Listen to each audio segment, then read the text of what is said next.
Plastic bag, plastic water bottle, plastic box of spinach. So I collected plastic for the past 36 hours. Beer pong in a plastic bag, vitamin container. I ate out once. I wear contacts, but that means 11, 12, 13, 14, 15. There's 15 pieces here. I'm not proud of it. So that's why today we're going to talk about ways that you can make money while reducing plastic waste.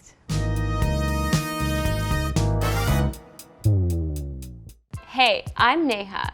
I'm an officially certified accountant and your unofficial money master. And this is New Money, where each week I take a look at interesting ways people are making money and how you can make some of this new money. Oh my gosh. Okay, well, you're wrong. Biodegradable. Each year, 8 million tons of plastic waste ends up in the ocean. And there's a bunch of people out there who are trying to prevent that from happening and also making money while doing it. Which begs the question, is it possible to make money while making the world a better place? The answer is yes. Yes, it's possible. Okay, so what are people selling? We have here bees, a wax paper, essentially. There is bamboo cutlery. It's actually very aesthetically pleasing as well. There is this environmentally friendly toothpaste, which is actually refillable, so you can just bring it back and get more. Ooh, there is a rubber Q-tip. Ooh, this foldable, reusable straw. Boom, okay, this is like a transformer. But then there's other things. There's refillable shampoo bottles, biodegradable glitter, metal razors, toys made out of plastic that's found on a beach. There's so many great things that help you get rid of plastic waste. So let's talk about this straw for a second. It was made by this woman named Emma Cohen. But first, pop quiz. Okay, Andy, which of the following places has banned or is in the process of banning plastic straws? So we have Vancouver, Seattle, New York, and Washington, D.C. I'm gonna say Seattle and Vancouver. Okay, well, you're wrong. It's all of the above. All of those places are in the process of banning or have already banned the use of plastic straws, which is amazing.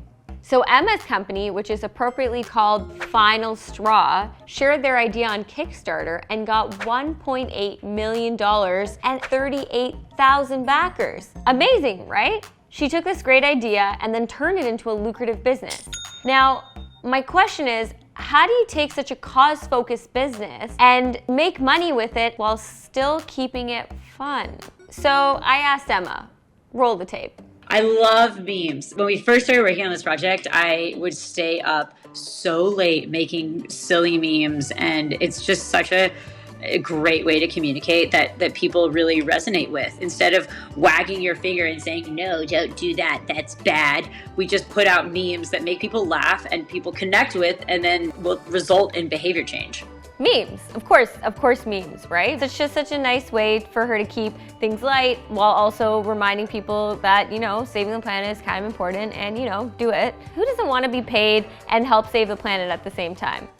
Like, I want that job. And the world obviously has a plastic waste problem, right? So big plastic waste problem equals big money-making opportunity for all of you guys. Just think about it. The global recycling industry is a $200 billion industry. That's huge. By 2050, it's projected that there's going to be more plastic waste in the ocean than fish. And protecting fish is exactly what inspired Dick Moby, which is a company that creates sunglasses from recycled and oil-free materials. Before we learn more about them, though, I'm going to make you watch this video off their website, and you can thank me later. There's too much junk, there's too much waste. We need good ideas and a little taste. We can make great things in plastic and metal, but now they're recycled and biodegradable.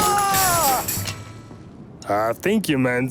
Biodegradable, yeah. So first of all, you're welcome. And second of all, I actually have the sunglasses here. They are the Seattle model in yellow Havana. Oh my. These are so cool. Okay, hold on a second. Saving the planet, one pair of sunglasses at a time. I don't know what I'm doing. So the case is made from recycled leather, and this is made from a recycled PET bottle, which is basically any plastic bottle. And these bad boys are made from biodegradable, whatever the song thing was, acetate. So Dick Moby isn't the only company that is repurposing recycled and wasteful plastic materials. Actually, more and more we're finding sustainable products like these ones are selling much more frequently than their more wasteful cousins. So all this talk about plastic waste, how did we even get here in the first place? How did plastic become such a huge industry? Well, let me tell you a story. Lights.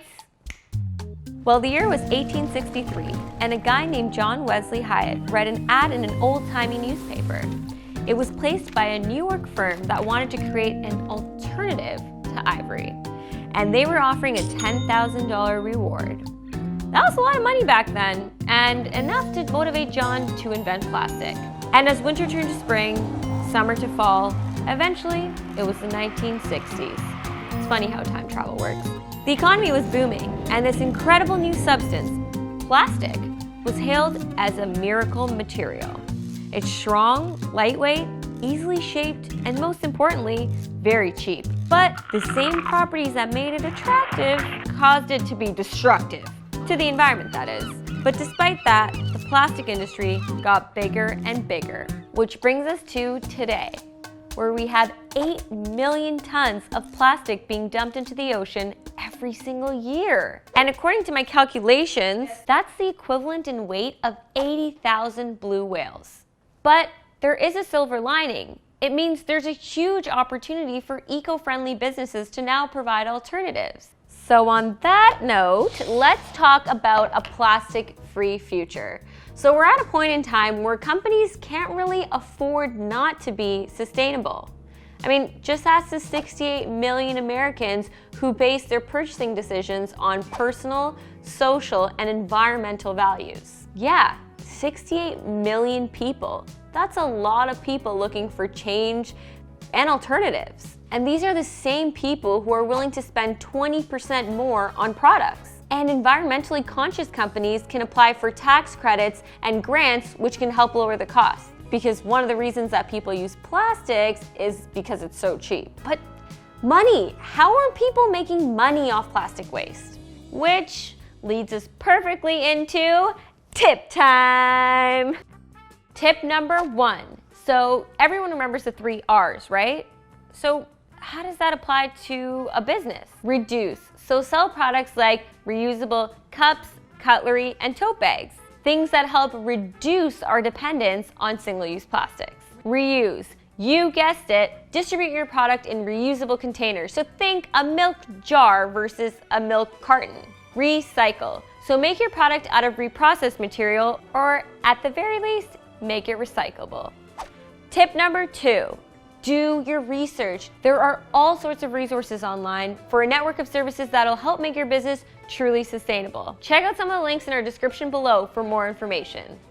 Tip number 3, communicate. So people aren't gonna know that your business is environmentally friendly or sustainable if you don't let them know. So be very open with your customers and even invite them to events, including green initiatives you might be doing. Okay, everyone, it's time for my favorite part of our episode, the unboxing. So our producer, Alex, has sourced a super cool product for me to look at today. It's created by someone who's having a lot of success in the industry we've been talking about, and apparently it's gonna brighten my day. So Alex, I'm so excited. Let's unbox this. Ooh, it is a lampshade? A lampshade. Okay, but it's not just any old lampshade. This was actually, it's made from shredded plastic. Oh, wow, so cool. It actually is so pretty. When you look in that blue box on the bottom of the shell, Yes. Laundry detergent? that shredded laundry detergent containers that's made into this lamp. Oh my gosh. Oh my gosh. So this is this. Wow. Basically what you're trying to say is there's not just money in reducing plastic waste, there's actually money in taking things that have been used and then reusing them and repurposing them into something else. And it's actually a huge market. The world only recycles 9% of the plastics they use, and of that, only 2% is currently being repurposed into secondary products. Oh my gosh. Thank you, Alex. Okay, so what do you all think about this? Do you see some opportunity here? After all, it's been determined that the plastic waste that ends up in our oceans costs the world $2.5 trillion in damaged and lost resources. Yup, I said trillion. To be honest, I knew we had a plastic waste problem, but I never really saw it as a business opportunity until I started doing research for this episode. It's kind of a cool challenge to see how we could reduce our plastic waste, but in a more entrepreneurial type of way. Make it rain and get rid of the plastic. That's all. Thank you so much for tuning into this episode of New Money. Check back next week where we'll have a brand new episode for you. And in the meantime, you can comment, like, subscribe, and hit that bell icon for notifications.